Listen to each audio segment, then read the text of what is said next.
Wai kai yawa na ganka gaba ɗaya a dama ne. Ba dole na damu ba a ce sati ɗaya naira 100 tana bani wahala. A lalle kana ruwa. Maliya ma. A to ai kai baka sani ba. Ina Akwai wani alhaji da ya tare a nan makotan mu. Nake gaya maka in dai kuɗi ne gayan nan yana da su. Da ka je ka tela mishi ga matsalolinka. Kana ganin zai iya bani abin da nake so? To ai fiye da abin da ma kake so zai ɗauka ya baka. Ni dai kawai ka daina bani labarin nan, kawai ka tashi mu tafi in je in Abu samu mai sauki tashi kawai mu je nake gaya maka malam.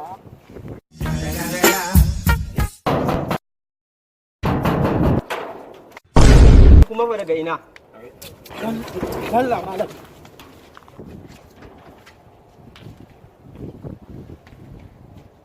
Allah ya kiyaye ka Alhaji. Allah ya tsare ka Alhaji. Na gode. Wani irin shishigi ne wannan? Na kawo ka guri ka jira zuwan gabatar da kai mana. Ta zo ka wuce ni kawai ka zo ka ce mishi mene to. Alhaji, dan Allah dan Annabi ka yi hakuri. Wannan abokin nawa ya cika azarbabi ne. Na ce zan kawo shi gurinka saboda na ga kana taimakawa bayan Allah wa'inda suke buƙatar neman taimako. Kuma na gan shi a damuwa. Shi ne nake tambayar shi me yake faruwa, ya ce min damuwar shi ta kuɗi ne. Na ce to ya zo mu je gurinka Alhaji saboda na san ka da taimako a taimaka mai fi sabilillahi da ka saba Alhaji, shi ma wannan a dan duba a taimaka Alhaji. To ina jin ka me yake tafa da kai na wani har baka da kuɗi da za ka yi amfani da su. Alhaji, ni in so samu ne in samu miliyan 1.5 a gurinka.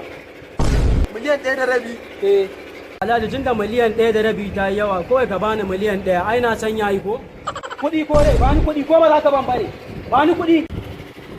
Alhaji, Ku ne mun ga ka mana shiru Alhaji. me za ka yi da miliyan 1 kai to?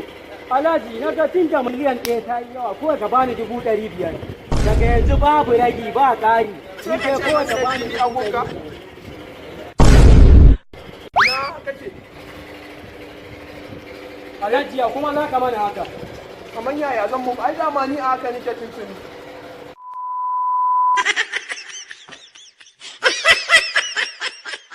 Za bani ka suna da Allah. Sanka.